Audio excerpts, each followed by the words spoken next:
Hi everybody, Steve Colescott for elitefts.com here with my good buddy Marshall Johnson. It's March 8th, 2015. Marshall competed yesterday in the XPC Finals, which is run, not a part of, but in conjunction with the Arnold Classic. How do you feel overall about how things went? I feel really good. I went in with a game plan. There were some things that I wanted to accomplish, and I didn't, but there were some things that I was not expecting that happened very well. So I take the good with the bad. A lot of really great things happened, and I just kind of fell short of my initial goal, but overall I'm happy with it. Okay, let's step back a little bit. Tell us about how your training went in preparation coming into this event. My training went very well. My squat training particularly went very well, and ironically that's where I had troubles, was on squat. My bench training struggled a lot. I was having some shoulder issues, but that's turned out to be the lift that I did very well. I hit a huge PR on bench, was not expecting it, and by the time we got to deads I was just so gassed, and I didn't do so well on deads, but again my training cycle went very well. Okay, let's go through each event. Let's start out. You started with the 915 squat opener. How did that go? Very well. I did some changing around with how I approach my attempts.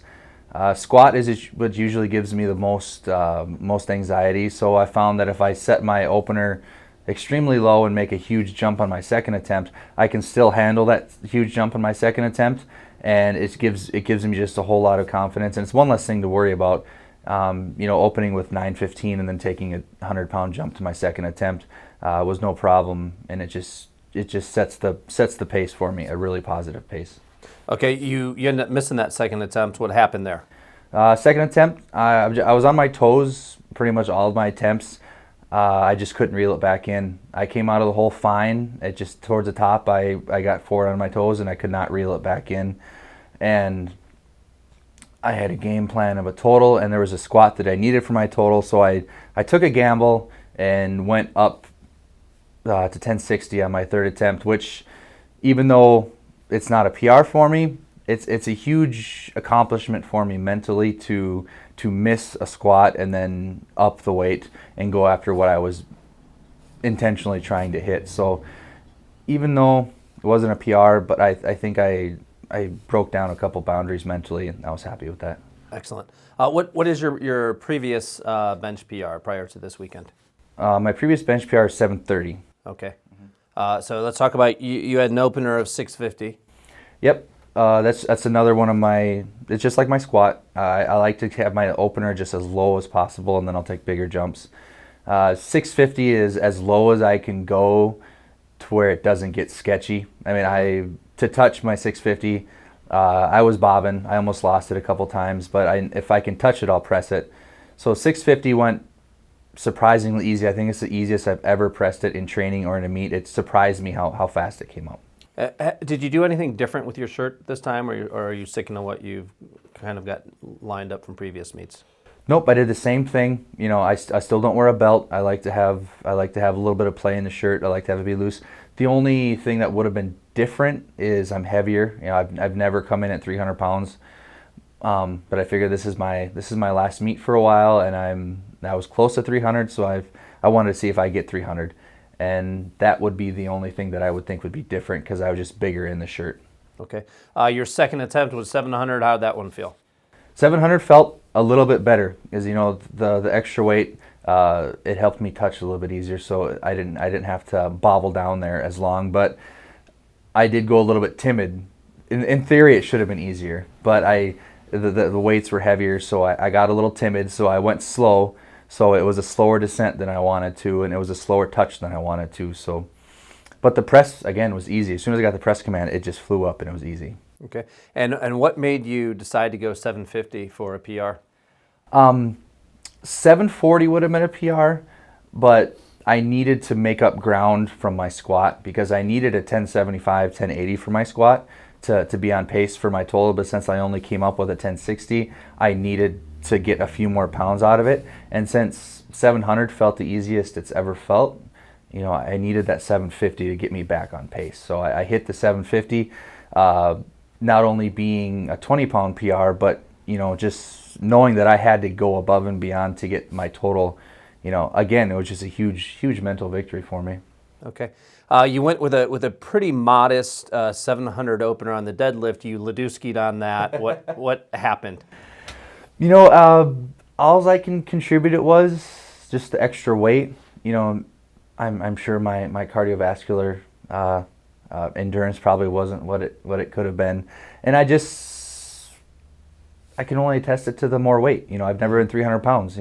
I probably just wasn't in that good a shape, and I got it up to the top, and I just went out. Okay. That's never happened to me before. Now the meet was probably half as long as I've ever done a meet. Most meets are 8-9 hours long, but this was done in like 6 hours, I think. Mm-hmm. So it was just there was just rush. So I'm not making any excuses. I just something. Looks like the spotters got on you pretty quick. You didn't get any bruises, bumps, or dings. No, I went down pretty slow. It wasn't a dead fall. I kind of just zigzagged my way to the floor. Excellent. And how much time do you have between that and your second attempt? And were you able to? Did that stagger you in any way, or a little nap helped? Actually, I felt a little refreshed, and Dave was up there helping me.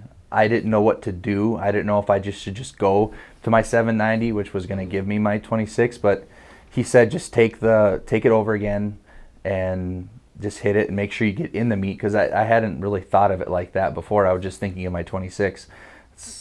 He just said get in the meet, and I actually was a little bit refreshed after falling over, and I just went in a lot more aggressive and ripped it off the floor. Okay.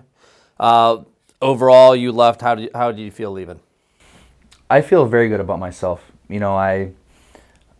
26 is a number that's been evading me for a long time, and I just always miss it here and there. But I came into this meet without my wife, which is actually extremely weird for me, because my wife has never missed a meet. As long as we've been together, 5 years, my wife has never missed a meet, and it was actually kind of messing with my head, because I never realized how much she does for me. I mean, she can set all my gear. She calls my depth on squat. She can tell if my gear is too tight. She can tell if my gear is too loose.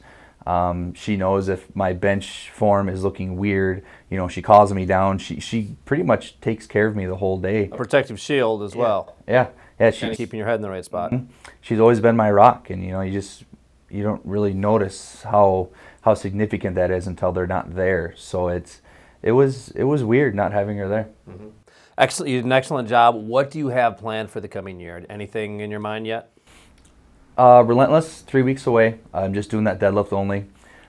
But I was very much looking forward to a break. If I compete, it won't be till the end of the year. We have our first child on the way, as you know, and she'll be along in May. So it'll be nice just to have that break throughout the summer and the fall, let my body recover. I've been going really hard at it with no break for a while. So if I do a full meet, it'll be at the end of the year. Okay. We've already been talking about signing your child at 6 months old as our youngest team member, because the genetics are going to be pretty freakish there. Yes. Hopefully it's her mom's genetics, because I was skinny. Yeah. I was a runt. She came out squatting. Hopefully she gets the looks and the genetics of Kathy. Well, we look forward to, we're excited about the addition to your family, and it's always good to see you at a meet doing what you do. Yeah, thank you. It's good being here and representing you guys. I love it. And we'll be watching you at Relentless. Yeah. Tell people a little bit about Relentless, how they can contribute to what you're doing. I usually will put in my training logs a link for you to donate to Relentless. If you, for whatever reason, can't find that and you do want to donate, just go to the website firstgiving.com, and you can type in Relentless Minnesota, and it'll take you right to a page where you can donate specifically to Relentless. All of our individual lifters have our own individual pages, but it all goes to the same. It all goes to the same thing. So you don't have to necessarily donate to a specific person. You can just go right to firstgiving.com and look up Relentless Minnesota and find a way to donate there. Okay. Nice job, Marshall. Yeah.